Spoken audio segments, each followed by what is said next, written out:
Good morning Riyan. কি ঘুম ভেঙেছে?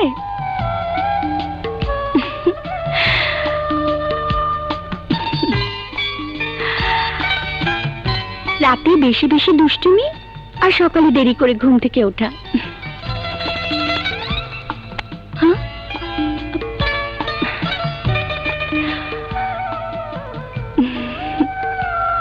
রিয়া,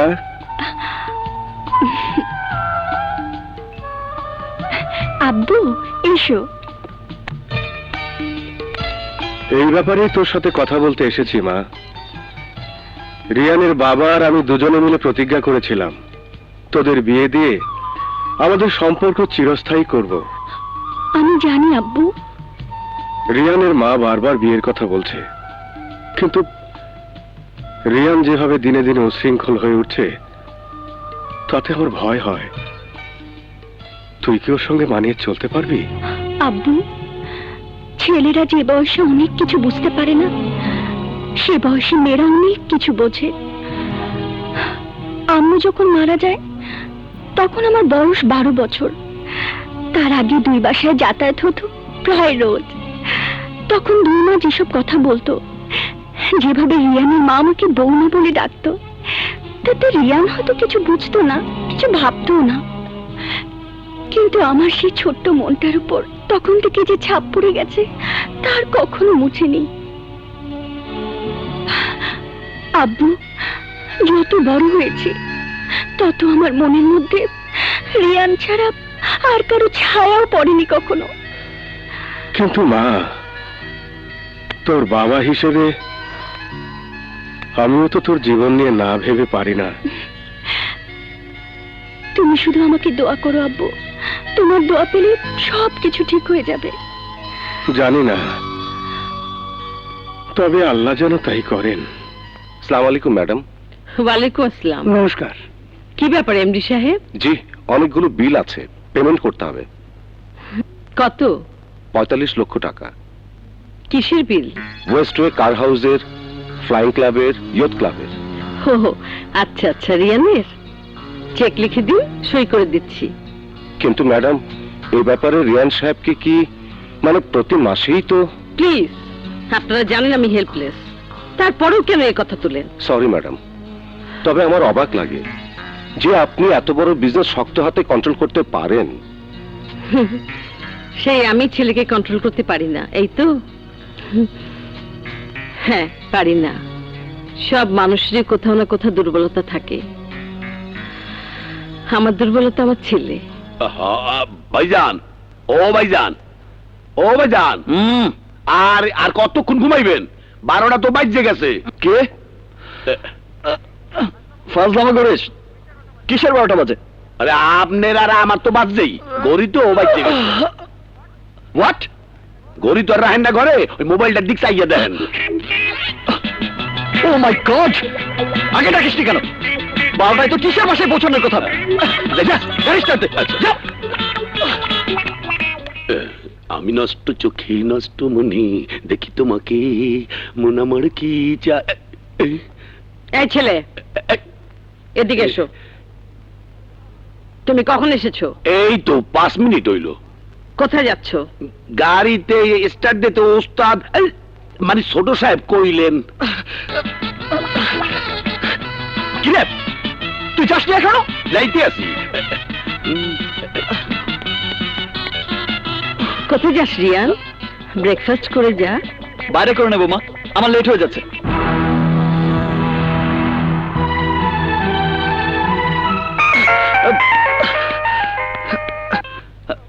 হ্যালো বাবা রিয়ান, আমি টিশার মা বলছি। জি, আসসালামু আলাইকুম আন্টি। বাবা, বাবা টিশাকে তুমি বাঁচাও। বিশাল তার লোকজন নিয়ে এসে টিশাকে জোর করে তুলে নিয়ে গেছে। হোয়াট? কোথায় নিয়ে গেছে টিশাকে? তা তো জানি না বাবা, তবে বিশালদের একটা পুরনো বাংলো বাড়ি আছে পাগলাতে, 9 নম্বর গেটে, সেখানে হয়তো। আমি এক্ষুনি যাচ্ছি আন্টি, আপনি কোনো চিন্তা করবেন না। আমি টিশার কোনো ক্ষতি হতে দেব না। আনাম, আমি চালাই। সব সব।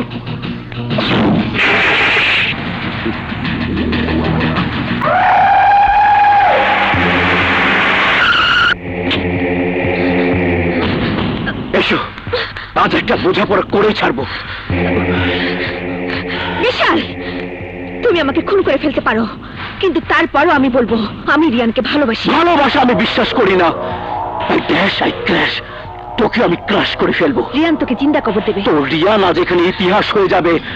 নামের আগে লাগিয়ে দেবো মরহুম টাইটেল। আয়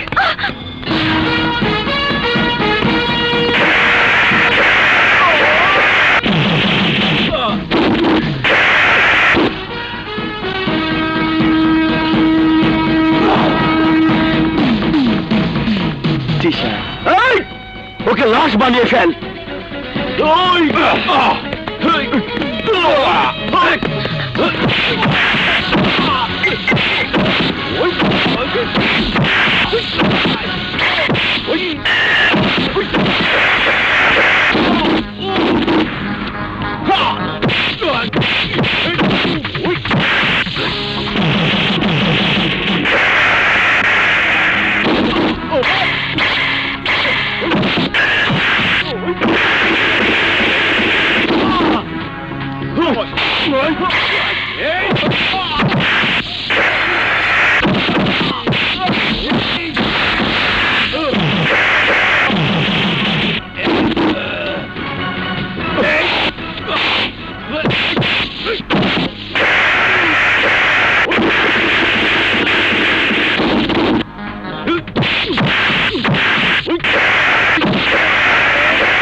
মিস্টার রিয়ান, আপনাকে আমাদের সঙ্গে থানায় যেতে হবে। কিন্তু ও তো আমাকে বাঁচাতে গিয়ে।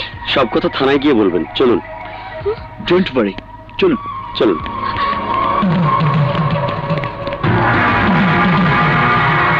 রিয়ান কোথায়? ওনার হাত কেটে গেছে, সম্ভবত ছুরির আঘাতে। চুরি? কি বলছেন আপনি? জি, আমরা জানি উনি কোনো অন্যায় করেননি, কিন্তু এই সমস্ত ঘটনার সাথে একের পর এক জড়াতে থাকলে কবে হয়তো অনেক বড় ধরনের বিপদে পড়ে যাবেন। এইটুকু জানাবার জন্য আপনাকেও কষ্ট দিয়ে এখানে ডেকে এনেছি। ওর সাথে কি দেখা করা যাবে? না না, দেখা করা যাবে না কেন? আমরা ওনাকে ডাক্তারের কাছে পাঠিয়েছি ব্যান্ডেজ করাবার জন্য। এক্ষুনি এসে পড়বেন। ও ম্যাডাম, দেশের অর্থনীতিতে আপনাদের অনেক অবদান। আপনারা সিআইপি, আপনাদের প্রোটেকশন দেওয়াটাও আমাদের একটা কাজ। অপরাধী ধরার চেয়ে অপরাধ যাতে না হতে পারে সেদিকে আমরা বেশি গুরুত্ব দেই। আমরা চাই আপনি ওনাকে বোঝাবেন যেন এই সমস্ত ঝামেলা এড়িয়ে চলেন। মা, তুমি এখানে? হ্যাঁ, এ পর্যন্ত এসেছি। এরপর কোথায় নিয়ে যাবি তা তুই জানিস। সরি, সরি মা। আমরা কি যেতে পারি? জি জি, অবশ্যই।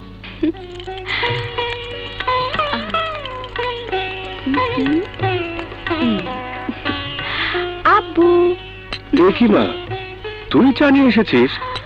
বাসে কি কাজের কেউ নেই? কাজের মানুষ তো আছেই আব্বু, বেকার একমাত্র আমি। পরীক্ষা শেষ, পড়াশোনা নেই। একটু ঘুরতেও তো যেতে পারিস।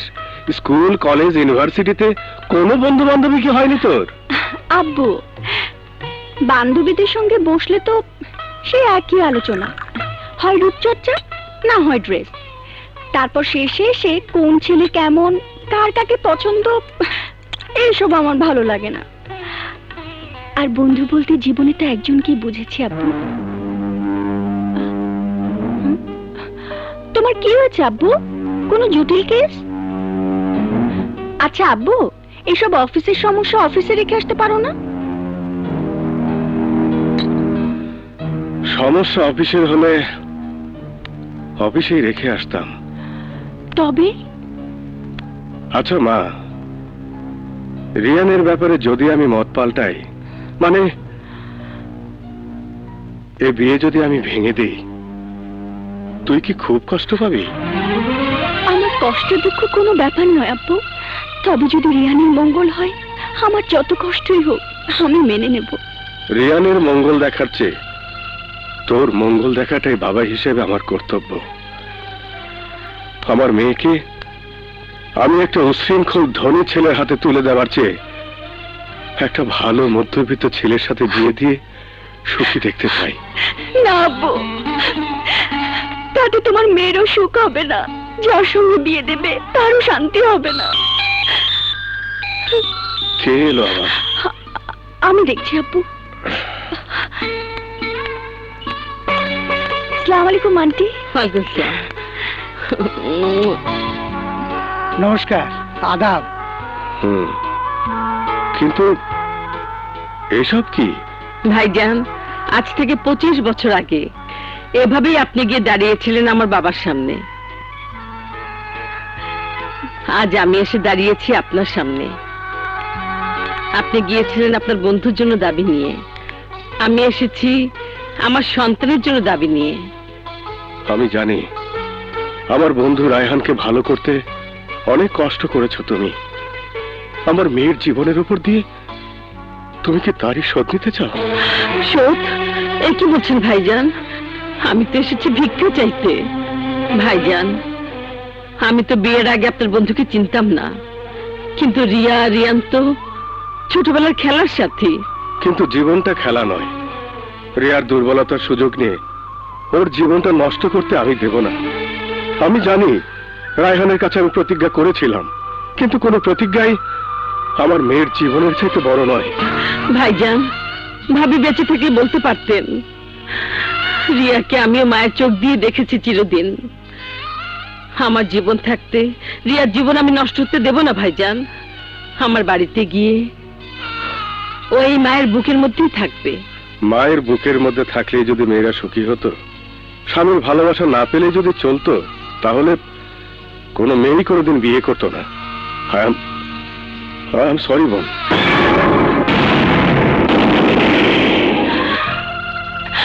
আব্বু, আমি তো বড় হয়েছি, আমার জীবন সম্পর্কে আমাকে সিদ্ধান্ত নিতে দাও। আব্বু, জীবনে আর কোনো ছেলেকে আমি মেনে নিতে পারবো না, তাই আর কারোর সাথে বিয়ে হলে সুখী হওয়ার প্রশ্নই ওঠে না। তার চেয়ে রিয়ানকে নিয়ে সুখী হওয়ার চেষ্টা তো করে দেখতে পারি, না পারলে বুঝবো সেটাই আমার ভাগ্য। রিয়া, তুমি আন্টিকে ফিরিয়ে দিও না আব্বু, আমাকে আমার ভাগ্য নিয়ে লড়াই করতে দাও। শুধু দোয়া করো আমি যেন জয়ী হতে পারি, আমার ভালোবাসা যেন কিছুতে হেরে না যায়। মা, মা রিয়া, আমি তোর ভালোবাসার কাছে হেরে গেলাম। কথা দিচ্ছি রিয়ানের সঙ্গে তোর বিয়ে দেব।